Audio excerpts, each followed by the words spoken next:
Assalamualaikum warahmatullahi wabarakatuh. Perkenalkan, nama saya Megawati, saya dari Teknik Listrik dan Instalasi. Hari ini saya akan mempresentasikan bab 5 yaitu relay jarak. Relay jarak di sini adalah sistem proteksi utama yang paling penting pada saluran transmisi karena relay ini sangat praktis dan tidak terganggu oleh arus gangguan dan perubahan sumber pada konfigurasi jaringan. Adapun prinsip dan kinerja pada relay jarak tersebut yaitu proteksi jarak mengalir pada saluran tersebut dengan membandingkan impedansi titik gangguan lebih besar atau kecil atau ringan dari nilai capaian impedansi sebelumnya. Sementara kinerja pada relay tersebut dilihat dari tingkat capaiannya dan waktu kerja pada relay tersebut. Adapun zona proteksi yang ada pada relay jarak yaitu ada 4 bagian. Pertama zona 1, 2, 3 dan lainnya. Untuk zona 1 adalah zona proteksi yang paling utama dan yang paling penting karena di sini dilihat dari tingkat ketelitian dan capaian kerjanya. Sementara untuk zona kedua yaitu dirancang sebagai pengaman dan dibuat untuk pengukuran jarak terlalu akurat. Sementara zona yang ketiga dibuat untuk sebagai cadangan ketika zona 1 dan 2 mengalami kegagalan pada kerjanya, pada cara kerjanya. Adapun jenis relay jarak yaitu ada 11. Dari ke-11 ini saya tidak akan menyebutkan keseluruhan, hanya beberapa bagian yang akan saya sebut pada jenis relay jarak. Pertama, relay impedansi. Kedua, relay jarak rektansi. Yang ketiga, relay jarak MHO. Yang keempat, blocking ayunan daya. Dan yang terakhir, karakteristik lainnya. Adapun pada relay jarak ada konstruksi yang harus kita perhatikan, yaitu pertama kondisi gangguan, di mana kondisi gangguan ini sangat kecil dan itu akan relay tidak dapat mendeteksi letak gangguan tersebut.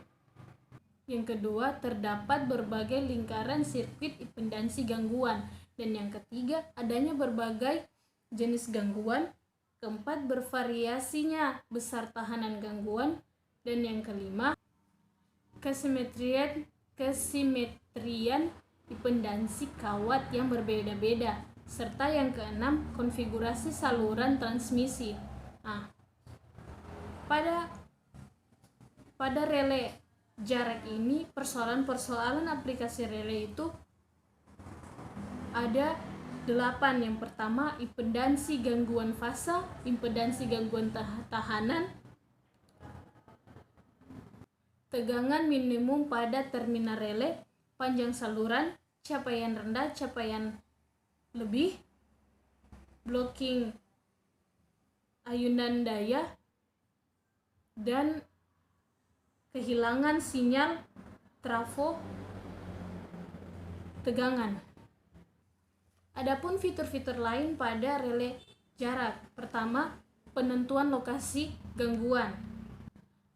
Yang kedua, fasilitasi relay arus lebih sesaat. Yang ketiga, fasilitasi proteksi percabangan saluran. Yang keempat, ketersediaan grup-grup setelan. Yang kelima, supervisi dan pemantauan kondisi PMT. Yang keenam, supervisi rangkaian trafo arus, sinkronisasi, event recording, dan deteksi tegangan kurang dan tegangan lebih. Itulah tadi pemaparan bab 5 pada relay jarak.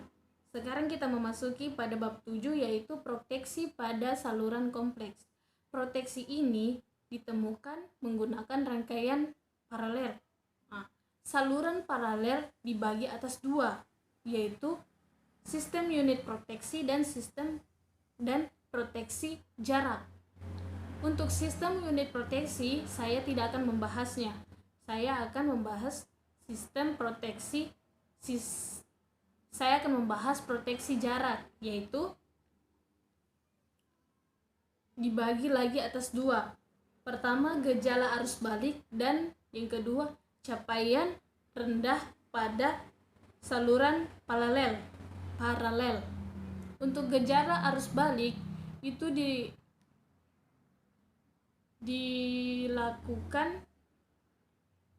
disebabkan oleh kesalahan operasi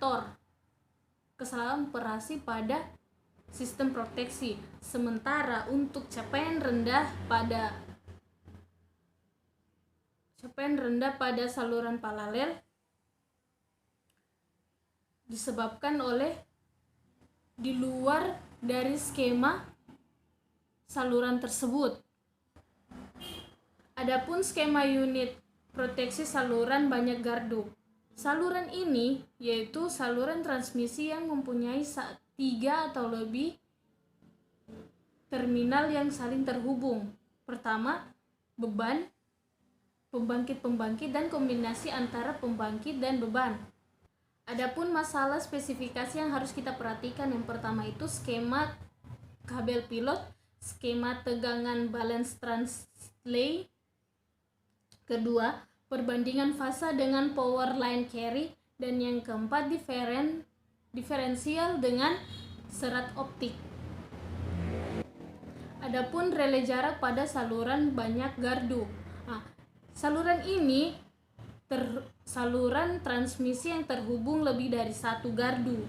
Adapun yang harus kita perhatikan pada saluran aplikasi ini yaitu impedansi real dilihat, relay jarak, pengaruh beban sebelum gangguan, pengaruh arus gangguan yang mengalir keluar dari satu gardu. Adapun skema proteksi jarak saluran banyak gardu yaitu pertama, skema transfer trip capaian rendah, yang kedua skema transfer trip capaian lebih, skema blocking pertimbangan kanal signaling, dan skema blocking perbandingan arah. Itulah tadi pemaparan saya pada bab 7 dari materi sistem proteksi tenaga listrik. Terima kasih. Lebih dan kurangnya saya mohon maaf. Wassalamualaikum warahmatullahi wabarakatuh. Saya pamit, Megawati.